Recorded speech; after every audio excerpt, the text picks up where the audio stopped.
Thank you. Well, good morning, everybody. And now that we've got that M's thing out of the way, we just have to worry about the Cougars today, but alas. So, welcome, history buffs. Thank you for coming out. Thank you for being in the chairs. And thank you out there who are watching this a few days from now on our recording. Do we have any first-timers here today? All right, thanks for coming. Let's give her a round of applause, everybody. Be sure to step into our museum if you haven't already. Okay, cool. And as always, we appreciate your support with your attendance, participation, feedback, and suggestions for future presentations. And of course, your financial support through your donations is always welcome, and your membership too. So if you haven't signed up for renewing your membership for next year, you can do that in the office. If you haven't signed up to be a member yet, it's only $25 for a year of thrills here at the Society, or $40 for a couple. And a little update, I'd like to announce the fact that we have just received a new lifetime member at the rate of $1,000.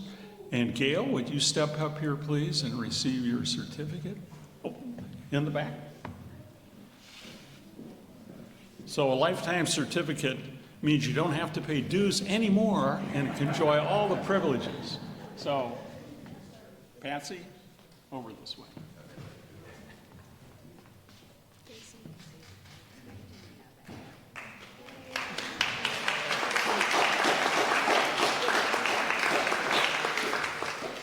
Okay, thank you so much.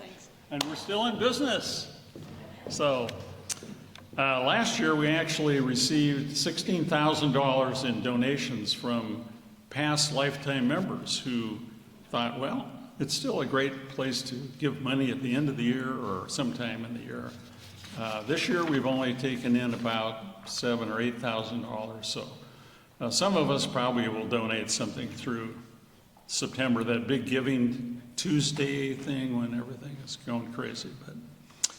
But couple things to point out. Tom, raise your hand. Tom, raise your hand. Okay, our longtime lifetime member who has supported his other family members with lifetime memberships has created this beautiful display of the Mond Theater.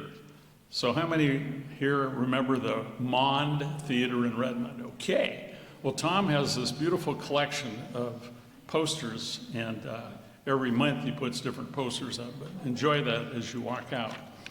And secondly, we had an art walk here in Redmond a couple weeks ago, and Holly and the team put together some really cool art stuff, which is, some of it's on the table as you leave. It was created around art by Devika Kapoor, and there's several items for you to take away, such as a beautiful print like this. So help yourself. We have plenty of them at the Society, but we have storage issues. So we'd like to share our storage issues with you guys.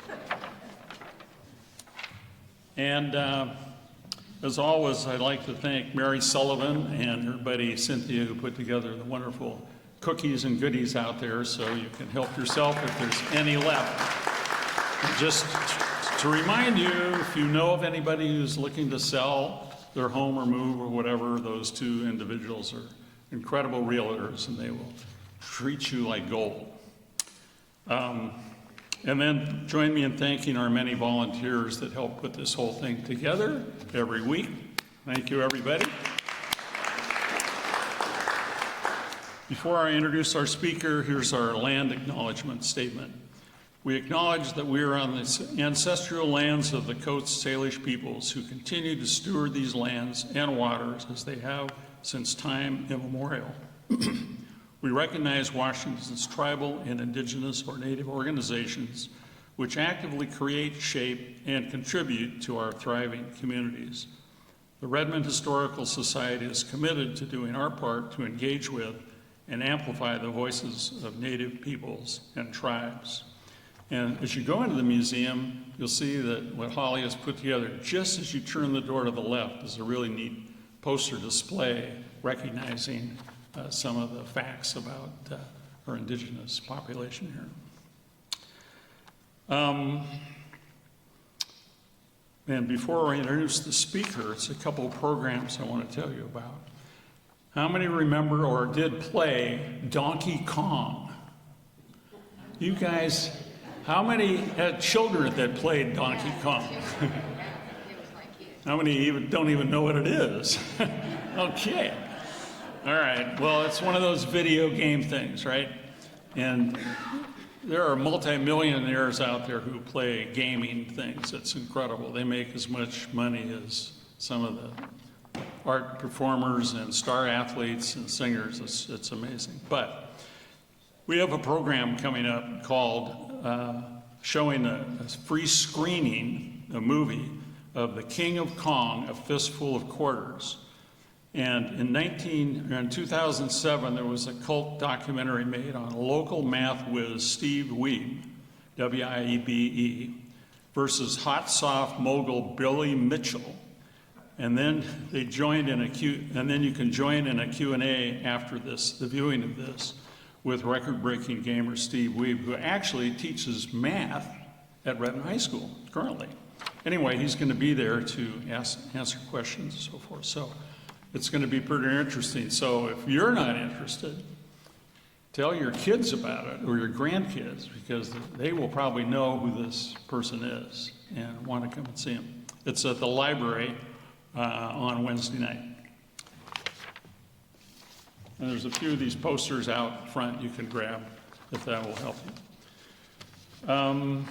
And now, to introduce today's speaker, the Society takes us back in time to pre-industrial Seattle with Ray Larson, Associate Director and Curator, University of Washington Botanic Gardens. Ray's 2005 UW thesis reveals Seattle's landscapes before European settlement, from diverse coniferous forests to surprising ecological zones. Using historical records, indigenous place names, and old photos, he shows us how these insights can illuminate the natural history of Western Washington communities. So please hold your questions to the end. I'll go around with the mic and you can ask Ray questions then. So please welcome Ray.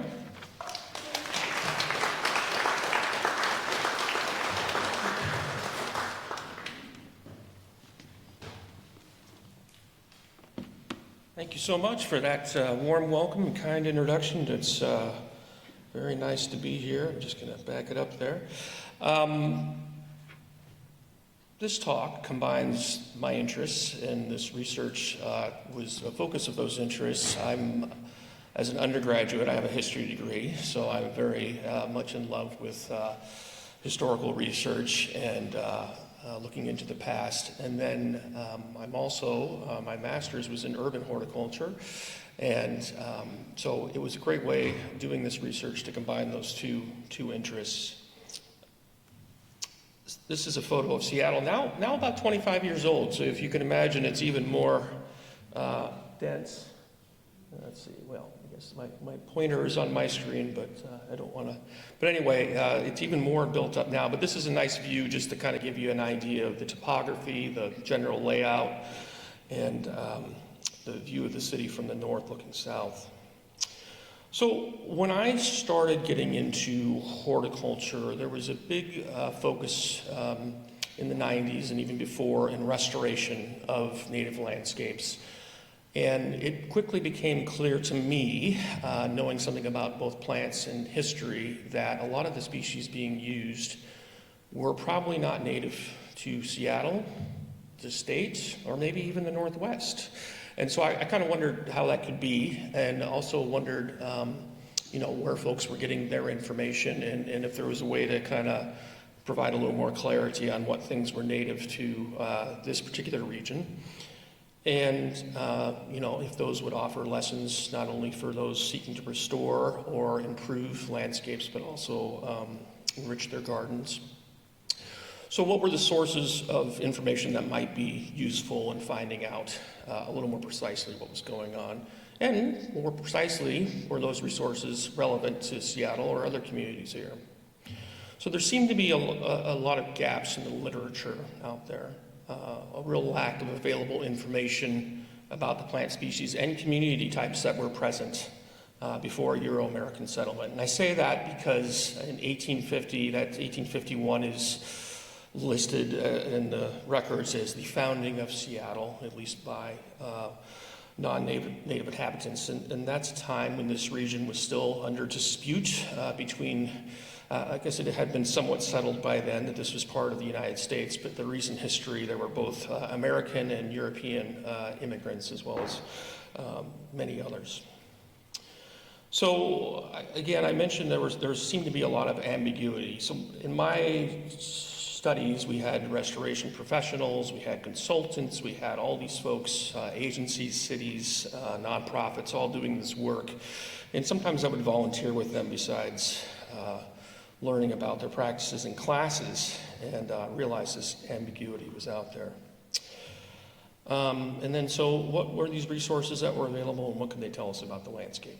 So since this was done in pursuit of a Master's of Science degree, it's my research had to present my findings in a scientific way. So I have my 370-page thesis, which I'll talk more about later. But as part of a scientific paper, you've got your introduction, you've got your methods, how you went about prosecuting your research, talking about some results. So in this case, we're going to have a nice tour of different parts of the city and different environments, as well as what that could tell us, and then any conclusions that we might draw. Here's another photo looking at Seattle from space, and you can see it's been heavily impacted by urban development. 1851 is the founding of Seattle, the Denny Party landing on Alki Beach. There are some remnant plant communities. Some places have been preserved as parks, even in altered forms, and so they did have something of a guide. But most of Seattle, as you can see, largely covered by industrialization, residential properties, commercial properties, and concrete. But we do have a lot of records from this early period. The early settlers were acquainted with the land because they had to live off of it. It was very isolated back then. Getting here took a long time from other population centers in the West. So for my study area, I looked at the geographic and political boundaries of Seattle, starting at the north at 145th Street. That'll become even more relevant later. That's the current northern boundary of Seattle. At the south, the property or the geographic political boundaries are a little zigzaggy, so I kind of just used Roxbury Street at the south, which corresponds. It includes some areas outside of Seattle, but and then those were divided into 6 parts, and that was done to follow the General Land Office township surveys. And it's instructive to learn more about those, because that is something that folks in other parts of the country can also use to do similar research. In our area, in Seattle particularly, they were done between 1855 and 1862. There had been a conflict in Seattle called the Indian Wars of 1855 and 56. And so in 1855, when that was going on, is when the government decided to do an official survey. So looking at this map, this is Seattle today. This is a shaded relief map here. You can see the hills and valleys and creeks, but if you go back to what it looked like in 1850, you can see it was quite different. Seattle has been impacted by large-scale earth-moving and landform changes, perhaps more than any other United States city or even North American city outside of perhaps Mexico City. So general land office surveys are useful tools to kind of organize and begin this study. They were a means of organizing the land into sections for future settlement and development. Townships were 6 by 6 mile units. You can see here, this is eastern Seattle, downtown at the bottom left there, Green Lake at the north, and Lake Washington. So this divided it up into townships and then further divided it into 36 square mile sections. When the surveyors did this, they did it very methodically. They set posts at regular intervals and at water boundaries. The trees closest to these posts in each direction were marked as witness trees, and those species were recorded with the diameter, bearing, and distance from the post in which they were noted. And they systematically traveled along these artificial lines to record the terrain and the vegetation and other features of the land. Vegetation features, and basically they were interested in how could this land be developed for farming, for other uses, what was the quality of the land in that sense. But it did a nice job of recording the vegetation and the sizes of the plants there. So sizes of trees, if you know about species, you can tell how old something is, how long it's been undisturbed. And these surveys were done nationwide after the 1790s, so they cover most of the United States, and they've been found to be one of the most reliable data sources for general vegetation in the early settlement period. And they also provide really precise locations of distinct boundaries between vegetation types, descriptions of timber and land, understory species, soil conditions, and hydrology. So what I did, I used this as the backdrop of other layers of research that I would add in, and I took these and mapped out the routes of the surveyors in each of these sections. And basically, they took extensive notes. Fortunately, these are still preserved and recorded. Fortunately, many of them have pretty good handwriting, or have been copied later. And I systematically went through and used this to add in other layers of information that I'll talk about in a minute. But it also provided a baseline to divide this into a manageable unit. Seattle's a big place, Redmond's a big place. It takes a long time to travel things by foot, and so it's really invaluable to have this detailed, methodical background. Herbarium records in our region, they go back to at least 1870, and so these are dried, pressed plant specimens that can last for hundreds of years. We have some in Europe that are more than 500 years old. When they're done, prepared correctly, they can last a long time. But they also provide very solid evidence of what was here at a particular moment in time. So this can be used not only for gardeners or people that study conservation or invasive plants or biology to learn about what was going on at that time or when plants were introduced, but they can also be used to exclude things. So there's a lot of plants used in restoration. Maybe they didn't show up in any pressings until much later than this early period, and combined with other resources, you have a good idea of what might have been there. So I looked at specimens from 1870, the earliest ones, and the reason they go back that far is because the University of Washington, founded in 1861, in their early classes, did a lot of this information. Students would go out and collect the surrounding area. Downtown, the original campus was there until 1895, so it's pretty extensive. But these resources also exist in other parts of Western Washington. 1935 was about the time Seattle, as it is now, bounded in terms of the city limits, was starting to close up. There were still tracts of open land, farms, forests, and things, but by that time, you'd had a great impact. Seattle had moved to its present boundary, more or less, and you were finding a lot of new things after that from other places. And then, fortunately, and you see this right here next door in this wonderful museum and other such museums, you have early settlers did a nice job in writing down what they experienced, what they saw, what they grew, what they collected, how they lived. And so they lived off the land in those early days. And so they really noted what was going on. There's letters back home, there's diaries, there's books they wrote later in their lives, there's articles. And a lot of these, fortunately, have been archived in museums. Then we have soil maps. The U.S. Geological Survey was very interested in quantifying the various soil types. Relief maps showed early on where hills and valleys and streams were. And then soil maps also can help correspond to vegetation types. That's where the art, science kind of come together. It's helpful to have knowledge of both. And so those started as early as 1909. And then my thesis was in 2005. And then, thanks to our universities and institutions of higher learning, there's a lot of research papers. George Rigg and Mr. Turson here, they did a nice job of documenting interesting or unusual habitats. So Rigg did a lot of work in our bogs and wetlands and documenting those species there. A lot of those have been diverted or dried up or covered. So this is a nice snapshot and record of what was there and what was not there.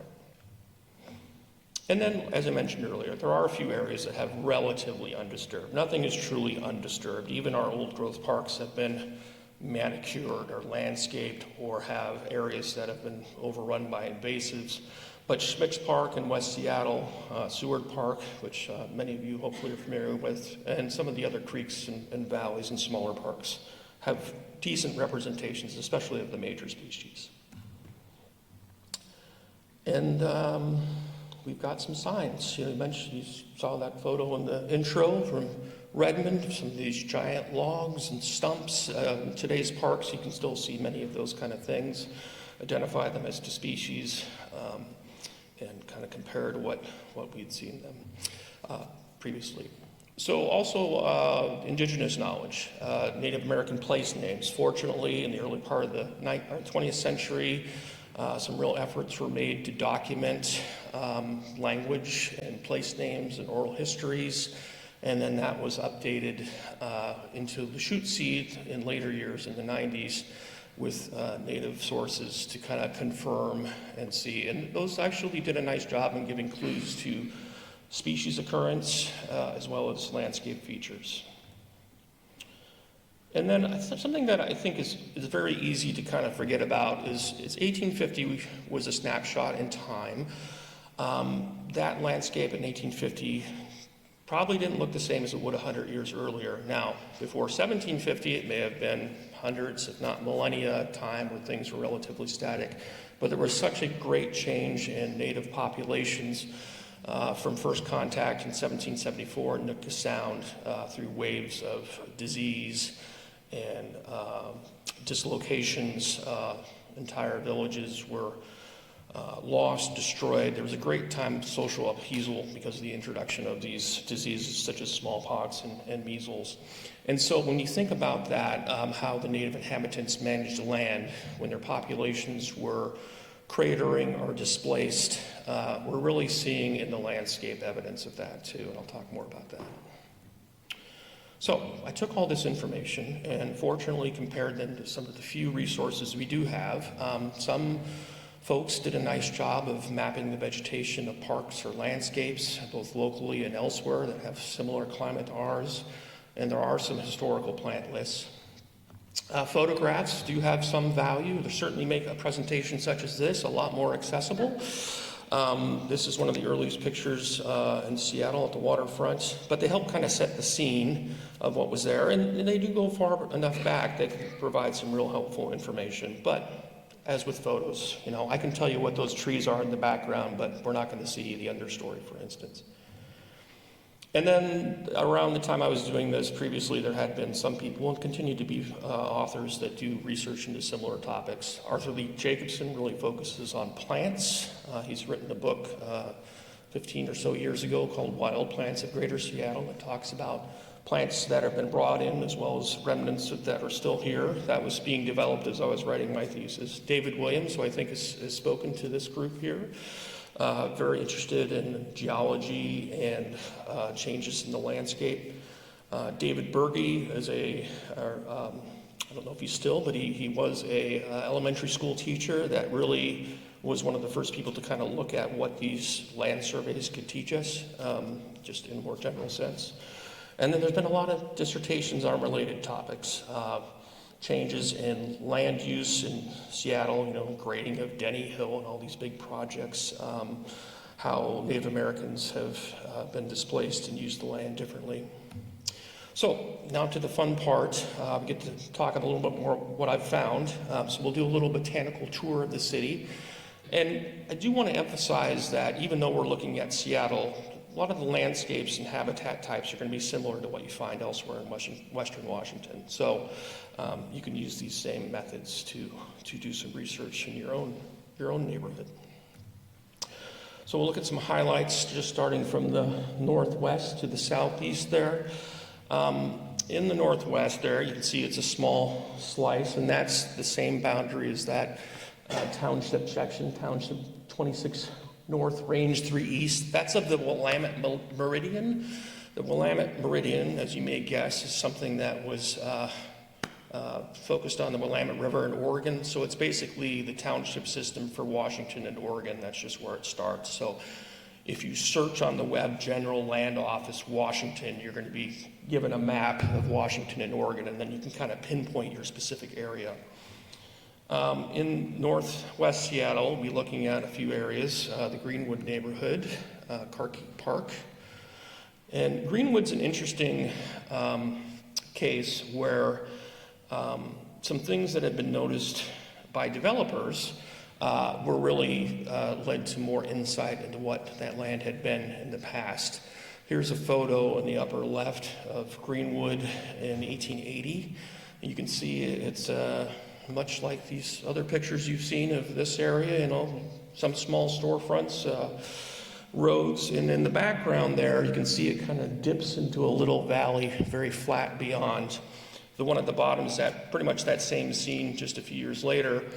And then the map shows some soil tests that were done, because after this was more intensively developed in the 80s with big box stores and shopping markets and business districts, a lot of those buildings started sinking.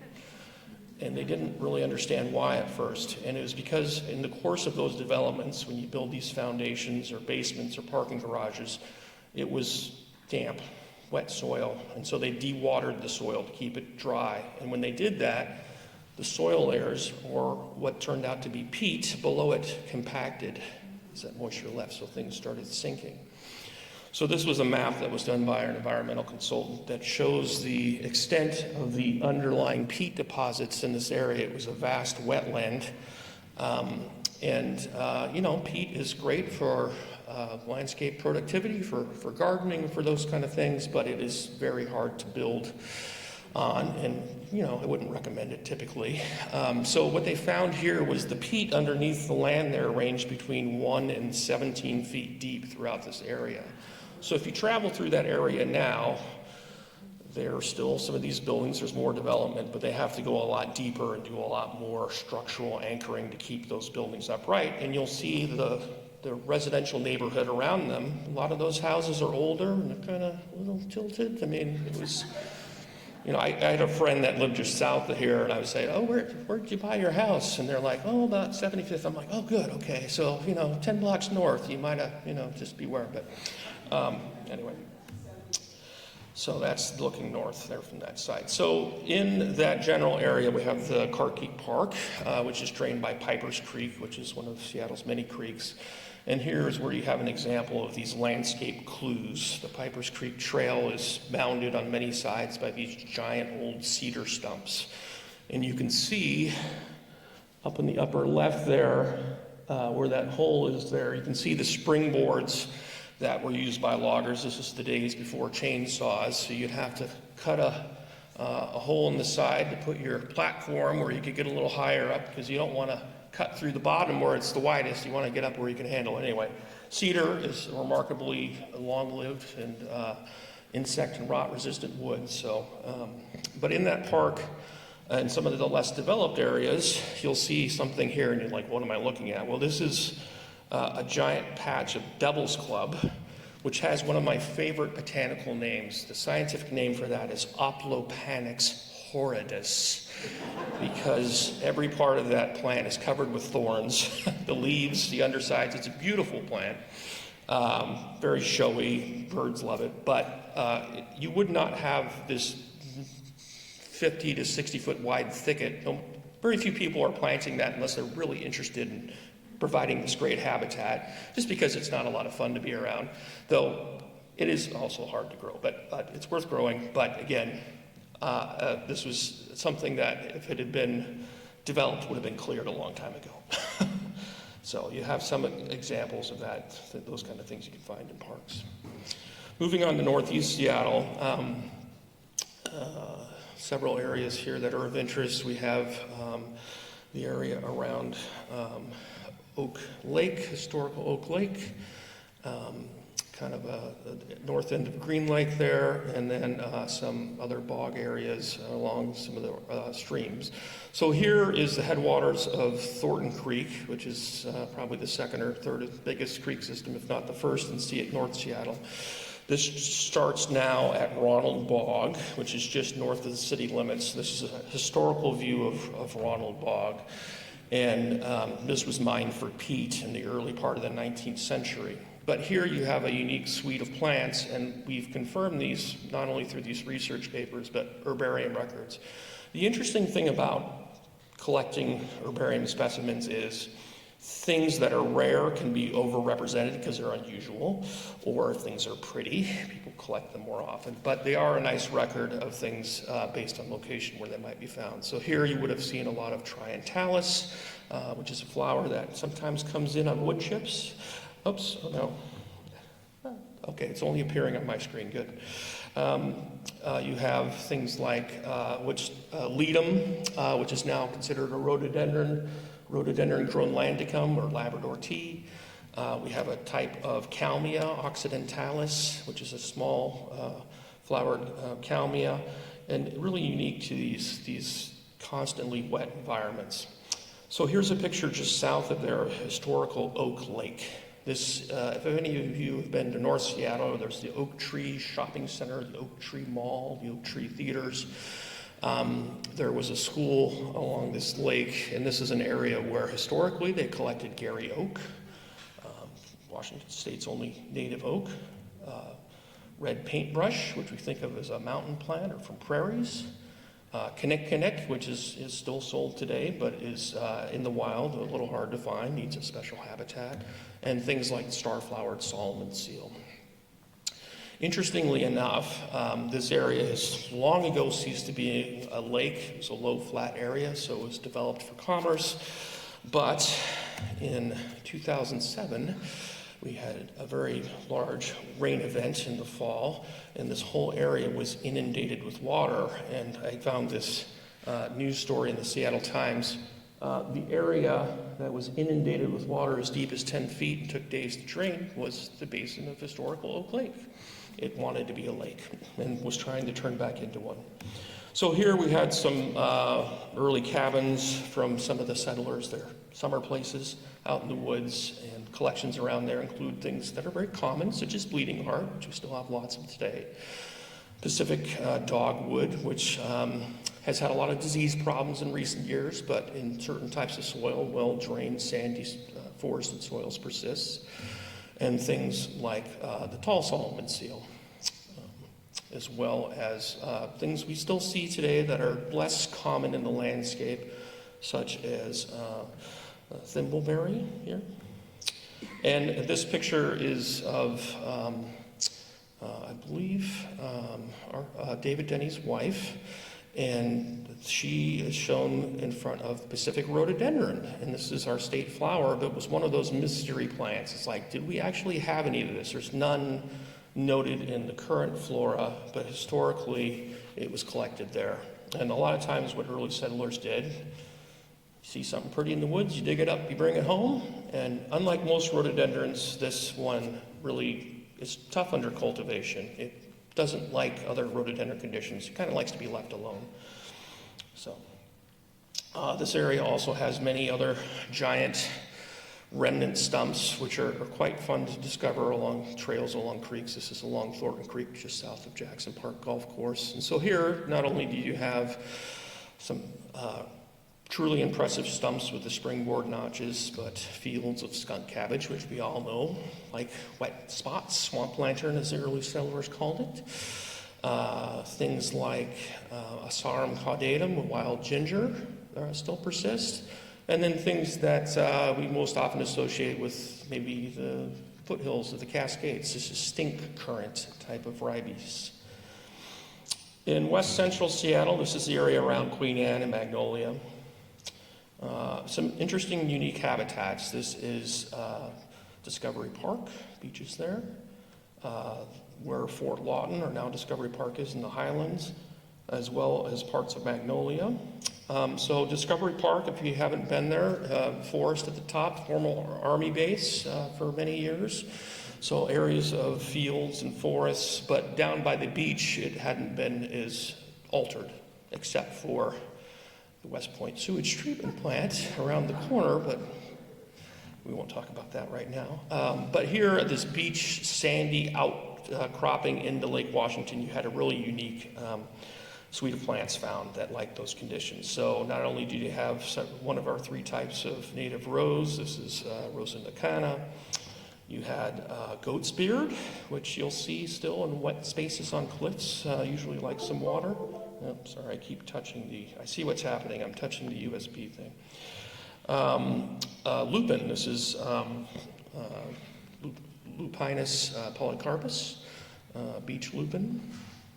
And then things like wildflowers such as Sedelcia, which is a checkermouth. At the top of the hill in Fort Lawton, these are some of the photos when they were clearing that from the Army base. So you can see these giant Douglas fir logs. The springboard notches are on the side there. You can think how labor-intensive logging really was back before chainsaws and many other things. So this is a path that was cleared through the forest there. Here was collected orange honeysuckle, which still persists in some drier woods. This is Linnea borealis, which is pretty much extinct in the lowlands. You see it a lot in the mountains. That's twin flower.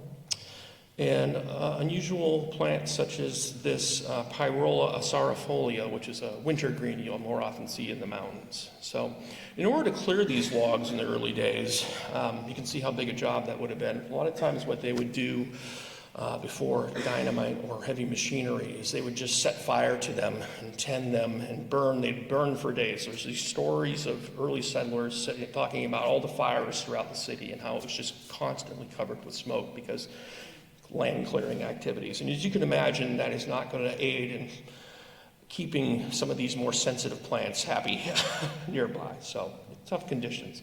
On the top of Magnolia, there was this nice farming community in the early days called Pleasant Valley. And you can see there between the 2 hills, this low area. So historically, this was an alder swamp, and that drained to creeks in both the north and south. And so here you would have things like gooseberry, which you can still see in some wetlands. Of course, we've got skunk cabbage. This is salmonberry, which is prevalent in these kind of habitats. But just interesting to think about. That's a landscape that would have appeared 100 years ago. Now it's the business district for Magnolia, full of houses and apartments.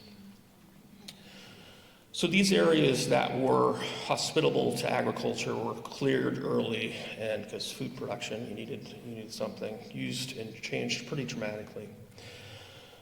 Moving on to perhaps the most botanically diverse part of town, this includes the university campus, downtown, Green Lake, and Sandpoint, as well as the Arboretum. Up there is Sandpoint, Green Lake, Ravenna Park, and the campus of the university, as well as downtown. Sandpoint has an interesting history. So it sticks out into Lake Washington. The name Sandpoint goes back a long time. This is a photo of when it was being developed into a Navy airstrip, Sandpoint Naval Air Station. And at the south part there, which I guess is the upper middle there, you can see the remnants of Mud Lake, it was called. Not the most attractive name for a lake, but this is after the lake was lowered in 1916, so the lake used to be larger, as you can see from the outlines of the shoreline there. But this was a frequent site for early collectors from the university to study plants and wetland conditions, boggy conditions. So here we have quaking aspen, which we don't think about as being native to this. You think of Colorado or the Intermountain West, but in wetlands it persisted and did well. Things like Stachys couleae, which is Cooley's hedge nettle, Mirica gale, which is something that you don't see too often, as well as things you do see a lot, like hardhack, Douglasia spirea, which if you've ever encountered it, it can be hard to get rid of when you want to. And then this is an area that had a place name, and the native word for it meant cedar bark. And so on the North Shore here was a place that was known to be good for using for cedars to carve, used for canoes. Sorry, I touched the thing again. And then another native place name here was a plant with white berries. And in our area, that only means one thing, which is snowberry. So there's a native word for that there at the same site. At Green Lake, which is Seattle's, most popular destination for running or walking your dog, at least in the north end, we now have this very nice path system. But historically, it was a much bigger lake. And in the Olmsted plan for the park system of the early 1900s, development had already been going on right next to the lake. The city wanted to turn it into more of a park, and so to do that, they artificially lowered the lake. So it used to drain out through Ravenna Creek all the way to Lake Washington. They lowered the lake in order to create more land for parks, and so they did that through a combination of things. Where at the south end of the lake had been kind of low and brushy and kind of more of a wetland environment, they built these tracks out and systematically began filling those in. Elsewhere at the lake, that's the old shoreline. You see the houses go right up to the lake. That's that same view decades later. So all this wonderful parkland has been created, but the ecological function of the lake has been greatly altered. Nearby, that creek drained into Ravenna. Now there's Ravenna Boulevard that runs along the former creek, but it's all underground, what's left of it. But in Ravenna, this was a private park initially that was known for its great large trees and deep forests. In here, we have some early photographic evidence. This tree, many of the biggest trees were named, like General Sherman or Roosevelt's Big Stick, or a few other ones. And this is an area, since it was a private park, and was preserved basically at the end of a trolley line to attract visitors to buy house lots around it, and also to pay a quarter to get in to see some of these wonderful things. This is one such tree, and that sign says, measured at 44 feet around, 18 inches above the ground. So that's a little low. Typically when we measure trees, its diameter at breast height, or standard height it's called, it's about 4.5 feet. So that's a little lower, but 44 feet in circumference equals 14 feet in diameter, which, if you can think about it, is twice as big as this. It's very large and very old. It was said that the trees there in this valley, which even if you go there today is much cooler and much damper than the surrounding lands, were close to 300 feet tall. And to get that large means you're over 500, probably 800 years old. This was private until about 1911, when it was bought by the city of Seattle for a park. However, soon after that, the trees disappeared.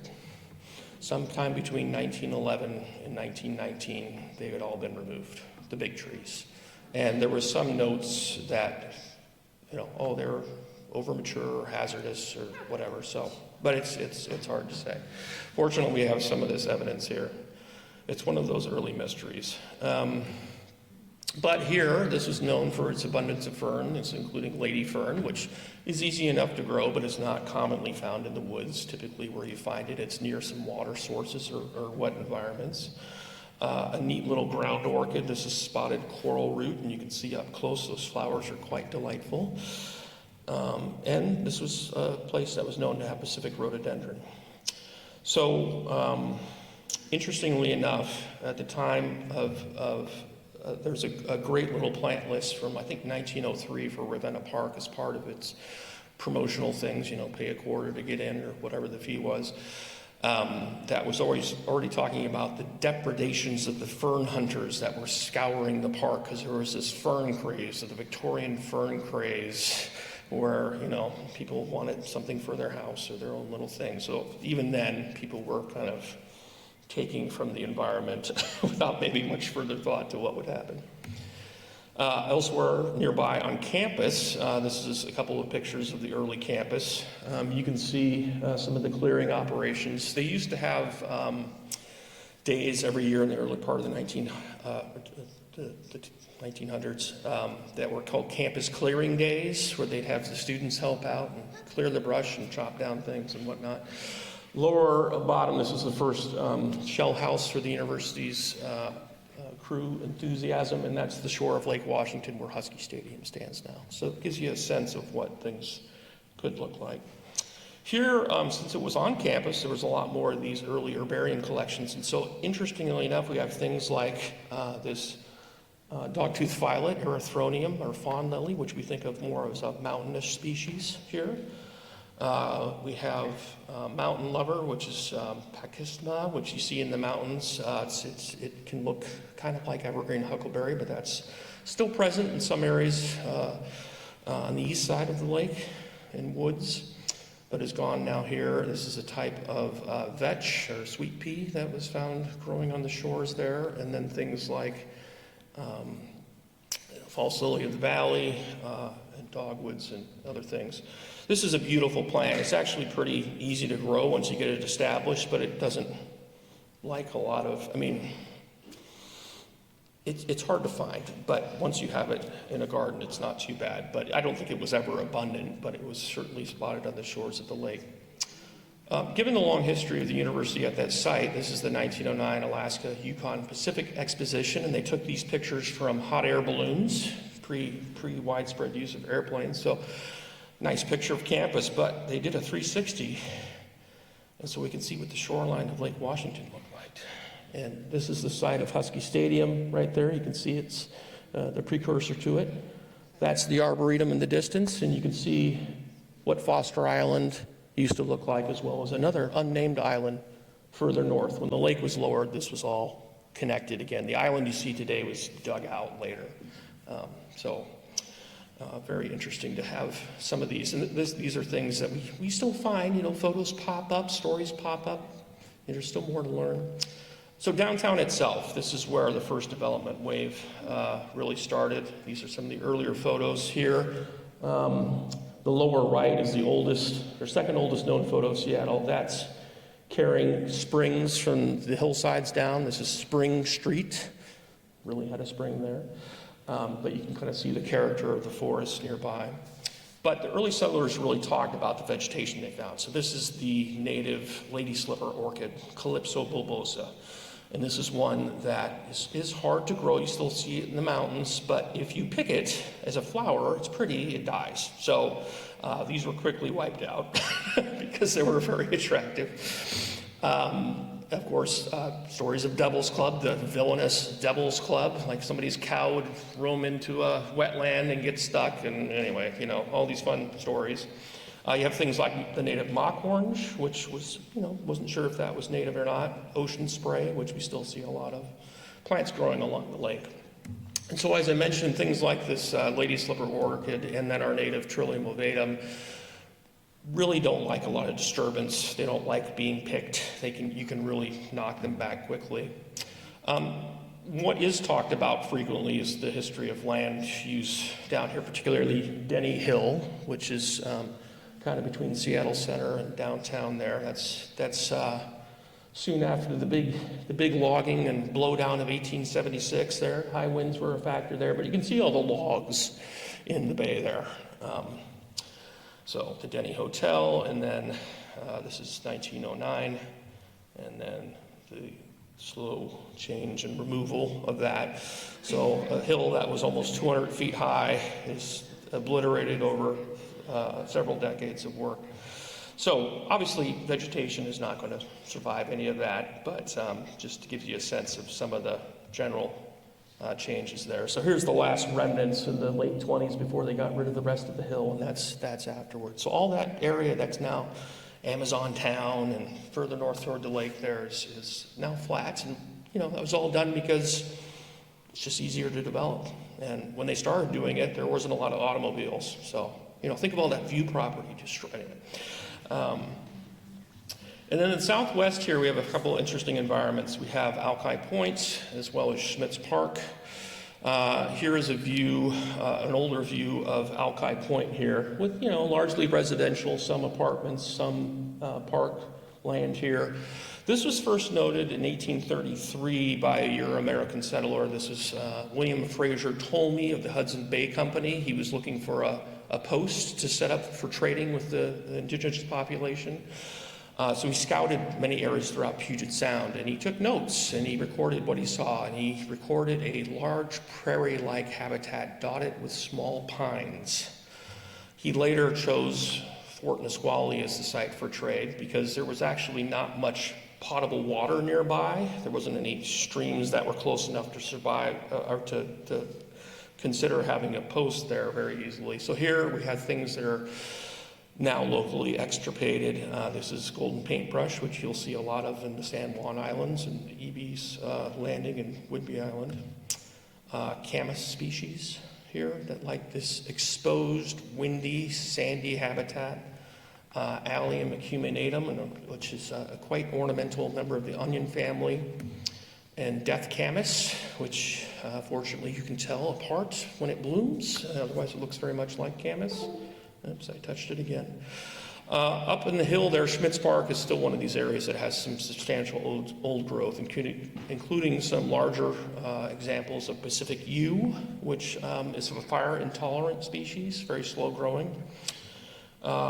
Good examples of things like deer fern, stream violet, and still some nice remnants. This is vanilla leaf with starflower and some nice grand firs and things, as well as good patches of trillium. When you have a good patch, you know it's been there a little while.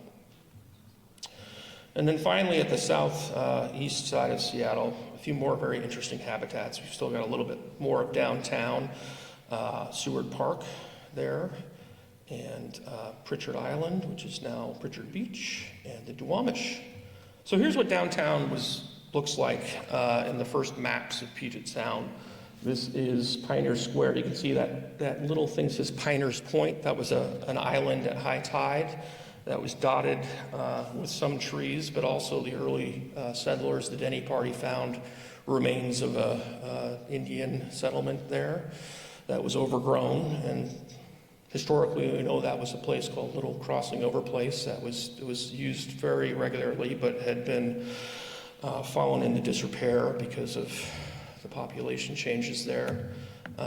This is a map of Seattle talking about the early settlement. So that's that Piners Point there, Pioneer Square. Now you can see in between that and the main lawn, mainland was a pretty boggy, wet-looking area there, now all filled in.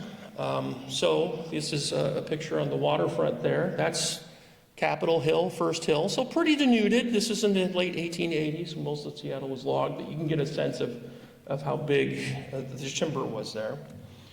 But interestingly enough, there's records and documents that talk about the vegetation of the shoreline. So this is seaside arrowgrass, which, this actually is Carex limbii, which is called slough sedge that grows in wetland habitats.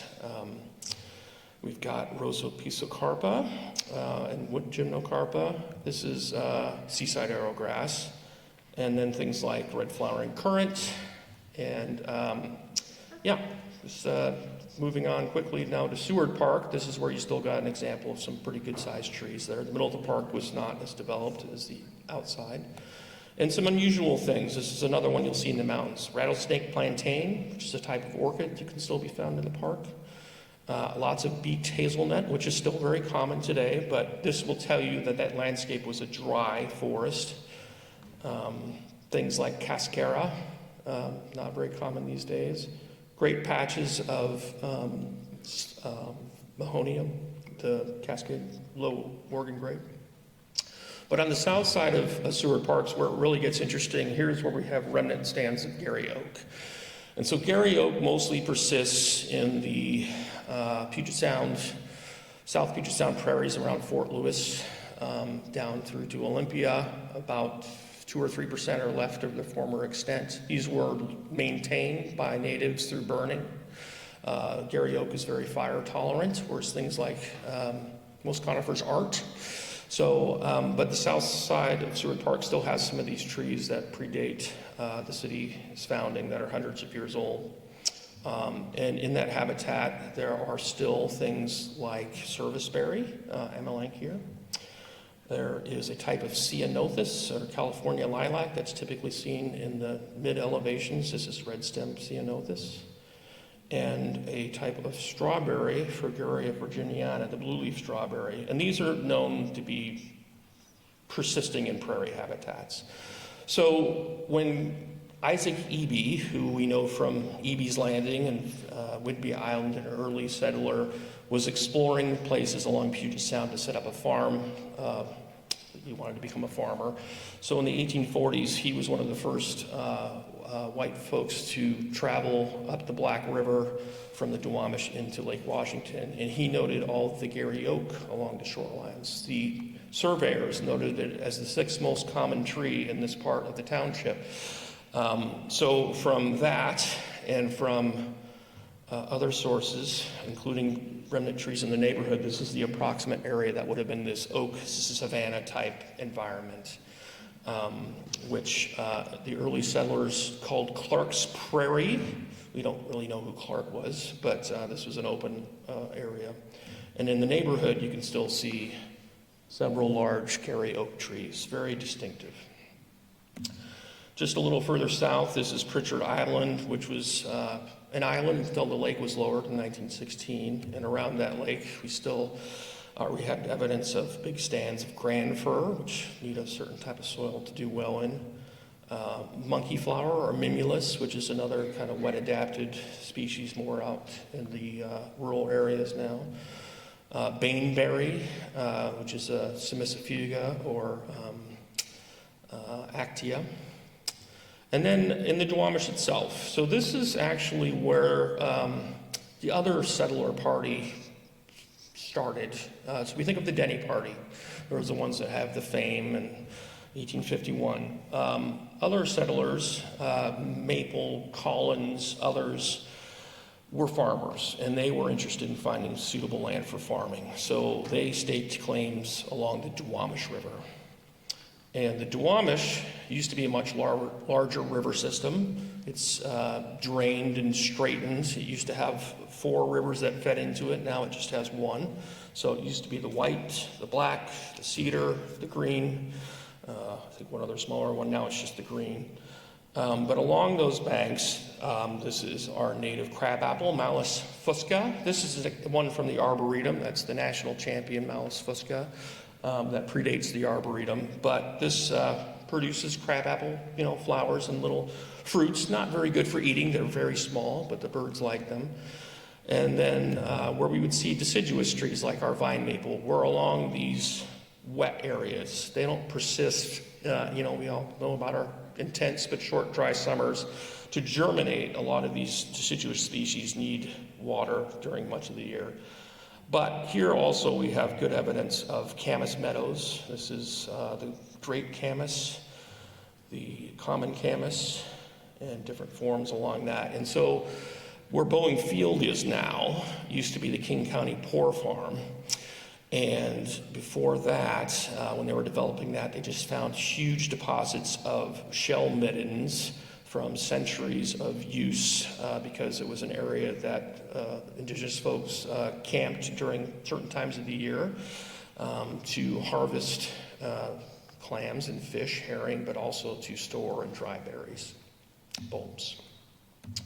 So from this research, what I did was I created a list for each of these 7 habitat types that I generally discovered. We have the bogs and bog-like areas, upland forests, forest edges, streams and moist ravines, lake margins, areas like along the Duwamish, prairie-like and drier areas, and other habitats along the bluffs of Puget Sound. So that's something that's in my thesis that can be used to talk about other areas in the region. But the main thing I found was in 1850, Seattle was a place of surprisingly great landscape diversity. Contrary to our myth and to many of the things I've shown you, it wasn't just one big forest. There were forests of many different ages. There were open areas. There were areas that had been maintained by inhabitants before European Americans, and vast tracts of things that are a little hard to believe looking at things now. And each part of the city really had its own types of habitats. So again, the forests were of many different ages. Some were many hundreds of years old, some were new. The surveyors, when they went through a site, if they found an area with a lot of small fir trees or alders, we know it's a younger forest in terms of regeneration, early successional. And then there's all these non-forested habitats, each with their own unique suite of plants. And then the human impacts had already been changing in the 100 plus years before that. Things were changing rapidly due to the decline in native populations. And then these first settlers really, you know, they were out untethered. It took them weeks, months, ship, boat. You never know when your next supplies are coming in those early days. So they had to choose areas that had resources, either rich farmland, like along the Duwamish, or areas where they could easily trade with passing ships or native inhabitants. And one of the big things I wanted to determine were like, okay, what species do we know were here that maybe there were questions about? So rhododendron, goat's beard, different types of paintbrush, certain species that weren't really clear if they were introduced early on or had been here. And then as well, species that are absent. Oxalis oregana, the redwood sorrel, is planted everywhere and in restoration sites. It is not native to Seattle. It is not native to the lowlands. It is native to parts of the Cascades, to the Olympics. And besides herbarium records and the lack of any Coast Salish name for oxalis, which is another clue, if you've ever had it in your garden, it's very hard to get rid of. And again, given the nature of that species, this is the horticultural side, if it was there, it would be here. So I get this question a lot. It's like, well, I see it in parks or whatever. It's like, the first record of it showing up in the Seattle area collected in an herbarium specimen is like from the 1990s. It's just, and again, if something unusual would have been collected. So there's other things. Different native thing. Paper birch is another one. Birches natively got about as far south as Everett. They got a little bit on the east side, but they're planted all over the place, or were, until we got bronze birch borer. But some of these other things. So just kind of interesting that way. And basically the other conclusion is a lot of these resources are available not just for Seattle, but for any community that has general land office records, herbarium collected all over the state, local historical societies. You know, it does take a little bit of effort, but you can get a lot of good information there. And, you know, depending on, you can decide how you want to use them. I mean, soils and conditions have changed so much, it may not make sense to try to create something that was purely native to one area. That's probably not realistic for most cases. But if you wanted to have a native garden, or if you wanted to figure out, you know, how to make those decisions, you know, have that information. And again, this is just a brief look into kind of how much different things look. But thinking of our area here, this is the township map for Redmond and the north side of Lake Sammamish there. Unfortunately, it's kind of split right in the middle where Marymore is, but if you zoom in on these maps, you will see in the upper right, Cranberry Marsh. You'll see Beaver Dam. You'll see these are where the seeps and springs and creeks were, and you can look up the surveyor records for each of these, and a lot of them correspond to the grids of our current city streets, so it's not as hard as it might seem, especially nowadays. Back in 2004 and 5, all this stuff wasn't on the internet yet, so I had to go through the microfilm and, you know, whatever. But you can really, you know, get some interesting, fairly easy to access information. If you want to search, the largest herbarium we have in the state is at the University of Washington Burke Museum. And they have an online search where you can zoom in on a map and look at different species, and you can see where it's been collected. So there's tips and things you can do. And with that, thank you, and I'm happy to take any questions. Thank you for your attention.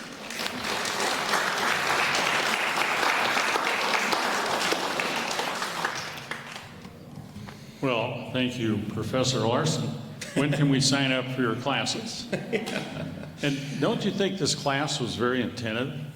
Yeah, oh Very yeah. quiet, Yeah. and so are I- there any botanical questions?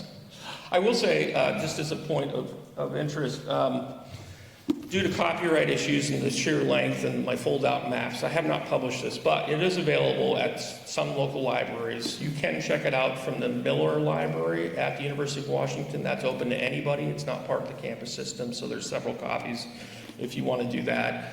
I'm also happy to send folks the lists or some of the general information. My email's on the screen there, so happy to have folks dive in and take a look or just ask basic things. Do you have a question? Yeah. Oh. I've seen some beautiful plants here today that I haven't seen. I'm a Pine Lake Garden member, but blackberries, you didn't mention blackberries. Yes. Well, interestingly enough, so in these letters home, we have letters, you know, because a lot of the people that moved out here from the East Coast, Midwest, other parts of the country or North America, and they would write home and they would talk about, you know, what's in season, what they can eat. And so they're like, I think we can get berries out here 10 or 11 months of the year. There's so many different types of fruit, but the blackberry we all see here is introduced. And the reason it does so well is because berries do very well in this climate. There was a graduate student some years ago that had done some research on how to control blackberry through non-chemical means. And one of his ideas was, can you flood it out? Can you flood a field, and how long would it take for that blackberry to die? And he set up this video camera in this tank of water, and over a year, you could see how tortured this plant was, but it would not die. and here, they are tasty. You know, introduced the Armenian blackberry. It's probably introduced by Luther Burbank because it's a giant, tasty berry, but unfortunately the birds love it and spread it around, and it does not mind our dry summers. It loves our wet the rest of the year. So yes, there's a few types that have been introduced that are one of the things being a gardener is you start to notice things that are not supposed to be there or that are doing a little too well, and it can kind of make drives in the country a little less enjoyable sometimes when you see all the invasive, anyway. But yeah, blackberries. I did find that dandelions were intentionally introduced in 1853 as a salad green, so they go back. Scotch broom was intentionally introduced and from Hawaii, of all places, where it had been planted earlier, very early on. I'm not sure of the first date of blackberries, but it's when it got here, it spread quickly.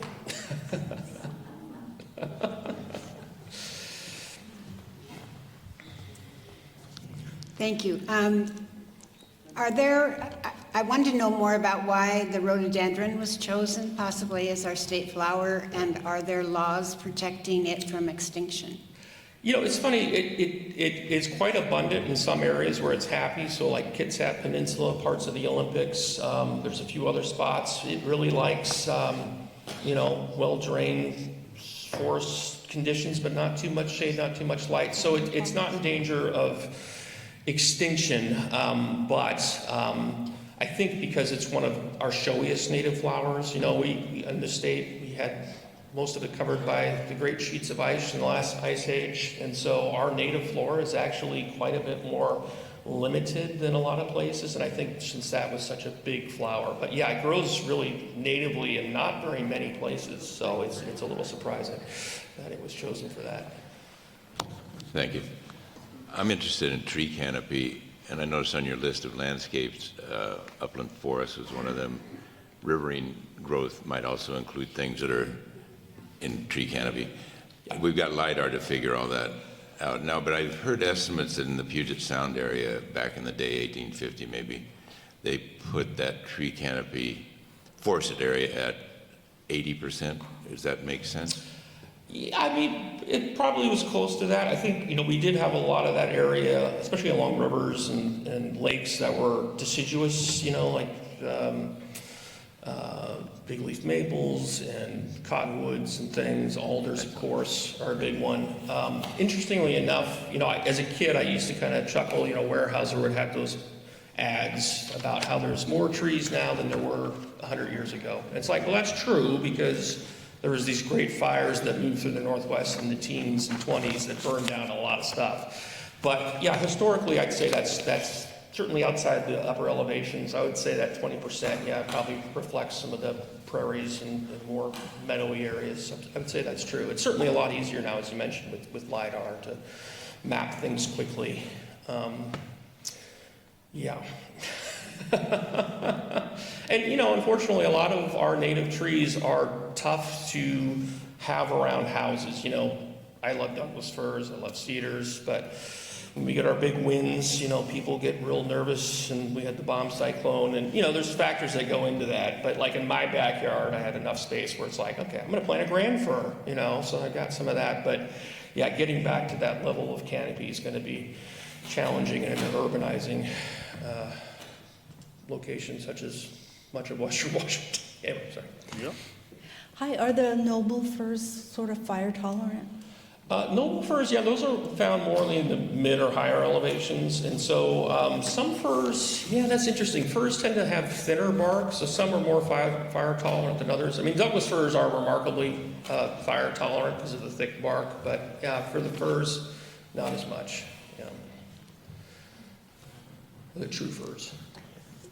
Do you think that what the surveyors are doing today for current developments is as good as what was done? I mean, you did so much research, but now if somebody was you 150 years later, would they be doing a good job now? Yeah, it's interesting. I mean, with all the tree regulations and things now that surveyors for like roads and stuff still won't think about plants, but if you're doing development, they're actually doing a pretty good job at identifying the species, and certainly a lot more detailed. What was interesting about the surveyors of 150 years ago was, you know, they weren't necessarily botanists at all, but they did a remarkably good job of describing species, even if they gave it a name that we wouldn't use today. Like sometimes the undergrowth was called laurel. It's like, okay, well, or the trees were laurel, so it's like, well, that's probably madrona. Undergrowth could have been, they use that name sometimes for rhododendron or salal, because they just didn't have that knowledge. But yeah, it's interesting. I think in some areas where there's a lot of concern about tree preservation, I've seen a lot of surveys where they're pretty good about naming all the species and getting it real. It's certainly easy to get precise measurements now, but they did a remarkably good job of measuring things, because when they did it, they didn't really have tape measures. They had what they called chains and links, and they were standard things. So like a link was a pretty standard measure of like 2.5 inches. A chain was like 80 feet. And so they would measure the width of these creeks or springs they crossed at like 6 chains. And so we can convert those and figure out, it's like, oh yeah, that stream used to be a lot bigger. It had a lot more water coming through it. So there's some ways, you know, they did a remarkably good job, but it's possible to do a lot more precise job now, for sure. So, and at least in some areas with more strict development requirements, that information is being recorded. One last question. Okay.